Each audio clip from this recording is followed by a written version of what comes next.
hearing of the House Ways and Means Committee subcommittee on Social Security focused on the agency's record of sending out billions of dollars of benefit payments that it later concludes that it never should have paid, and then sometimes years later demanding the recipients pay the money back. Now, you guys will not believe what the head of Social Security Administration just confirmed to millions.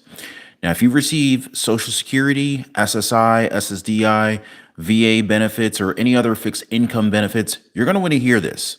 So, I have this and more to share with you guys today. I've got a lot I want to share with you guys. So if you appreciate the updates, please take a second, smash the like button for the video. It only takes a second, and also subscribe to the channel. Social Security recipients, including those who receive Social Security, disability insurance, SSI, SSDI, the supplemental security income, are getting even more money. Yes, bigger checks are starting in 2024. Unfortunately, though, for most Americans, it's just not going to cut it. Beneficiaries are getting a 3.2% cost of living adjustment increase due to high inflation levels. By the way, we are live right now. If you're able to see and hear me, please take a second. Just let me know if you're able to see and hear me in the comments. I'm seeing a bunch of you guys. I see Diva's mom, Krista Flower, Billman. We've got Fayfo. We got Sandra Harth, Shalita Wells. Thank you guys. Michael Gass. All right, awesome. So the Social Security Administration is sending out payments for the last month of 2023. And as of the end of 2023 approaches, the Social Security Administration, also known as the SSA, they're sending out the last batch of payments for the year. Now, every year, the agency issues more than 70 million payments to program beneficiaries, which does include individuals and adults with disabilities, as well as retired workers. Now, as far as people with disabilities who generally fall into the supplemental security income SSI category of recipients, the average monthly check payment for 2023 is $914 for individuals and up to $1,371 for couples filing taxes together. But what I want to share with you guys right now is this breaking news that came out regarding the head of Social Security making a pretty significant apology over the misleading testimony following a recent investigation. So basically, I really need to just kind of like throw this article in the description of the video so you guys can check it out if you want to follow along. Give me just a second so I can pop that in there for you guys. But essentially, the Social Security Administration finally admitted and confirmed they screwed up. And there's a lot more to that. So I went ahead and updated the description with that link in there. Anybody who wants to follow along. But anyway, I'll go ahead and provide this information to you guys now. And there's even more I want to share with you guys after this. But anyway, so the head of the Social Security Administration has sent a letter of apology to members of Congress about testimony in which she understated the extent of the agency's overpayments to beneficiaries. If you guys have been following the channel, you guys know what I'm talking about. Quote, "I want to apologize for any confusion or misunderstanding during the October hearing." This came from the acting commissioner, Khalilo Kajazi. So Kajazi sent this letter days after the KFF Health News and Cox Media Group reported that the agency has been demanding money back from, get this, more than 2 million people a year. And some of you guys have already let me know in previous videos that you have received a letter from the Social Security Administration asking for money back. So, and they go on to say that more than twice as many as had previously been reported by Khalilo Kajazi, who was the acting commissioner of the Social Security Administration. Let me know if y'all think she's doing a good job in there. I got a feeling I kind of understand what you might say about her. So anyway, the report was based on a Social Security document the news organizations obtained through a records request under the Freedom of Information Act. Now get this, quote, In my effort to be responsive to community questions on overpayment numbers, I provided a preliminary, unvetted, and partial answer, end quote. So this is what Kililo Kajazi said in the apology letter. She goes on to say, my goal and SSA goal is always to provide Congress with the most complete, accurate, and responsive information possible. She goes on to say that we did not do that in this case and will use this experience to improve our communications with Congress going forward. What do y'all think about this? Like, this is a massive mistake, right? Is it not? In an interview before she sent the apology, Representative Greg Steube of Florida said Kajazi, quote, wasn't being completely upfront, end quote, at the hearing, and he wondered whether the agency had intentionally deflated the numbers. In other words, did they lie on purpose, or was this like a legitimate mistake? What do y'all think? Y'all let me know in the comments down below if you think this was like, a mistake, or if you think that they lied. The hearing of the House Ways and Means Committee subcommittee on Social Security focused on the agency's record of sending out billions of dollars of benefit payments that later concluded it never should have paid them out. And then sometimes years later, demanding that the recipient pay the money back. So some of y'all have already told me you've gotten letters from the SSA saying that you owe a couple $1,000s. Some people said $50,000, $100,000. It's wild. These unexpected bills, which can total tens of thousands of dollars or more, can be devastating for the recipients. Many are disabled and are struggling to get by on minimum incomes. I mean, it's unreal. Let's see here. Reading from a piece of paper, Kalilo Kajazi gave two precise numbers: 1,028,389 for the 2022 fiscal year and 986,912 for 2023.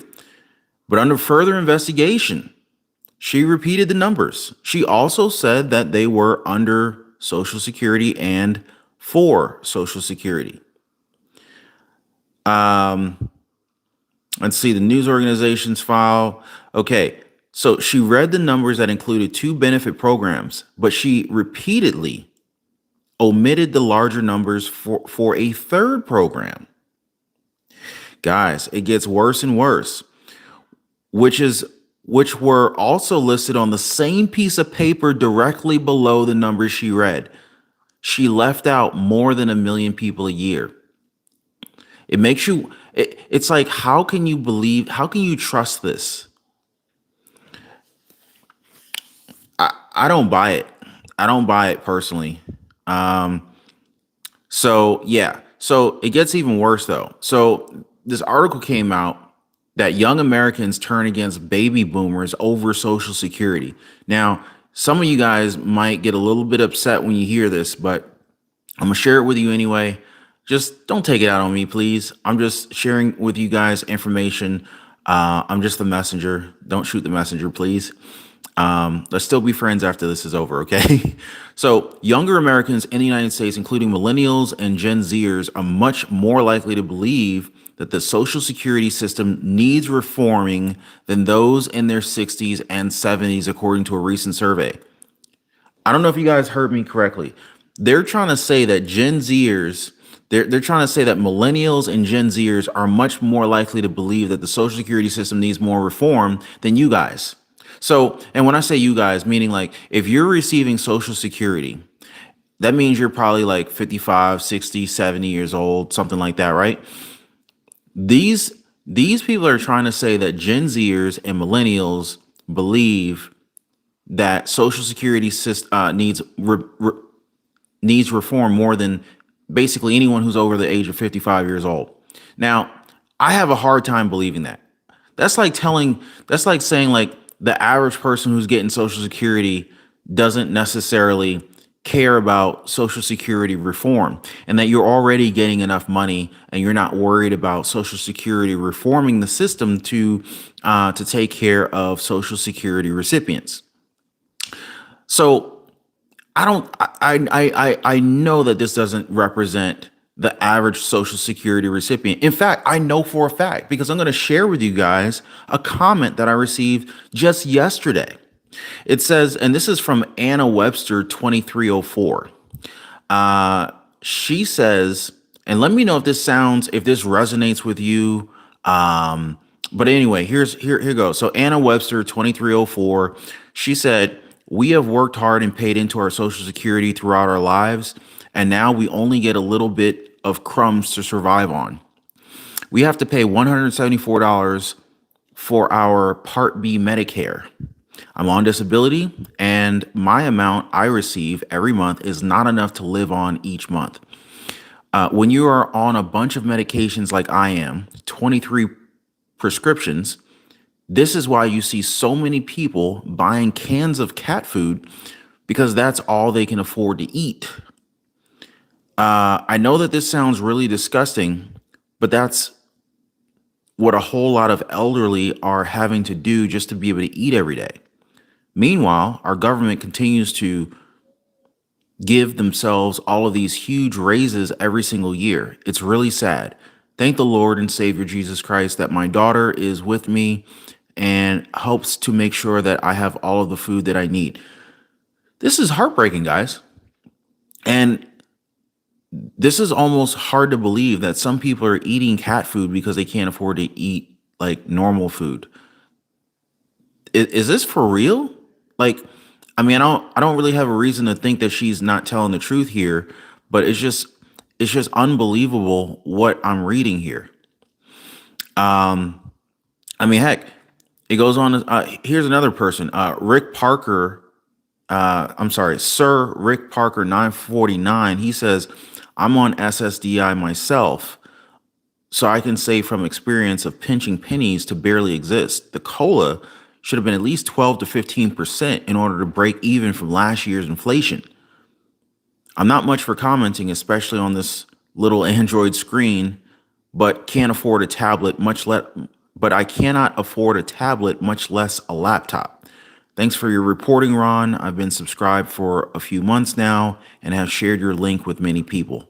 Well, Sir Rick, I really appreciate you, man.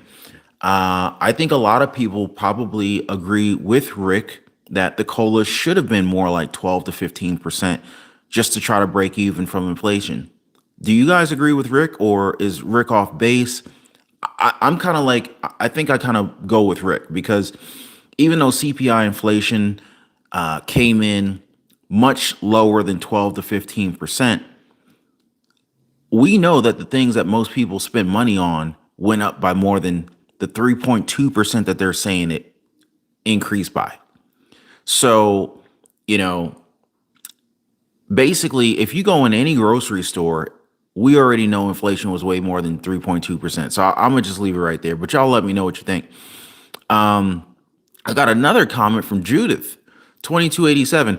And here's the thing, guys. They're saying that millennials think that Social Security needs reform more than the 55-year-old and up crowd. It's wild. It's wild. So, all right. So Judith 2287 says that is exactly what happens every year. You get the COLA increase, the Medicare increases, reduces it, and the SNAP program then sends you a letter informing you that it will not be reduced. The SNAP program then sends you a letter informing you that it will be reduced because of the COLA increases. You're never receiving the true COLA amount. On top of that, the tiny amount that you do get does not override inflation. Does this sound familiar? I mean, this is coming from Judith 2287. So basically, she's saying that when you get your COLA increase, other benefits that you would have received are decreased because of the COLA increase. And the amount that you get just doesn't make up for inflation. I mean, this is crazy. And the last one I want to share with you guys is from Richard Silva. He says, I'm on fixed income SSDI. The COLA is nothing compared to food prices, electricity, and household goods. I think that pretty much sums it up right there. But this article here, guys, is they go on to say a majority of 63% of Americans strongly agreed, 28% agreed. Excuse me. A majority of 63% of Americans strongly agreed at 28% or agreed at 35% that the Social Security system needs to be reformed. But here's the thing, only 10% strongly disagreed at 5% or disagreed another 5%. The poll was conducted on a sample population of 1,500 voters in the United States. Some 40% of respondents said that they believe that the Social Security program currently pays out more to retirees than it's receiving in Social Security tax payments, while 26% disagree with the statement.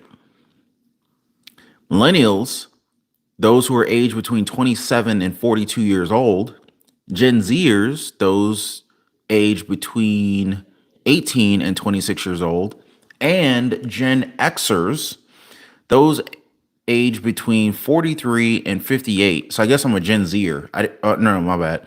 I'm a millennial. I didn't even know I was a millennial till today. Anyway, we're more likely than baby boomers who are older than age 59 years old to think that Social Security should be reformed. I think everyone who is aware of the situation with Social Security probably thinks it needs to be reformed. That's just my thought. I mean, like, how could you not, if you understand the problems going on with the Social Security program as it is, I can't imagine you would think that you could just leave things as they are and everything's just going to be okay, because it's not. According to the poll, 56% of Gen Zers, 76% of millennials, and 69% of Gen Xers believe the system should be reformed against 50% of baby boomers. Wow. So they're trying to say 50% of baby boomers, or people who are older than 59 years old, say that Social Security doesn't need to be fixed. It's fine the way it is. I think they need to redo this poll. Let's see here. This is wild, man. This is wild. Here's one more thing though. The older generation has an average net worth of 12 times higher than millennials, who are worth an average of $100,000.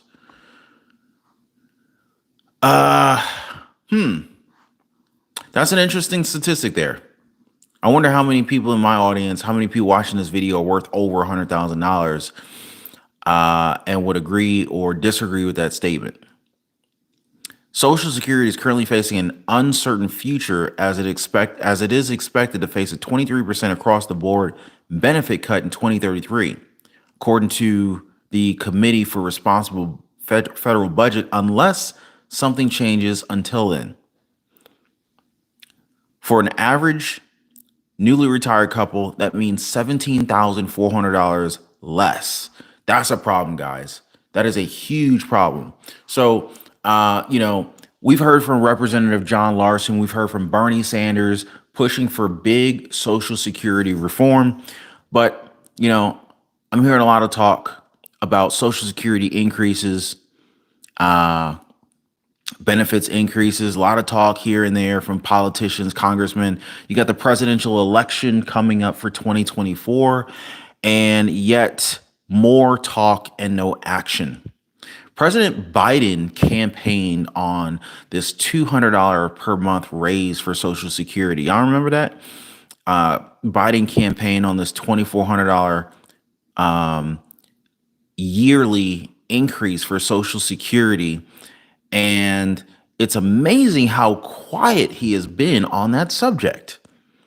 I'm going to just leave it right there, guys. If you guys appreciate the content, do your boy a favor, drop a quick like for the video. Also, if you own a home, seriously, make sure your home is protected. Get your free home warranty quote. There's a link in the description down below this video. And in the pinned comments, I'm going to go ahead and put a link for you guys so it's super easy to find. So many of you guys have already thanked me for this. The free home warranty quote literally takes like 10 seconds. So get your free home warranty quote. There's a link in the description down below.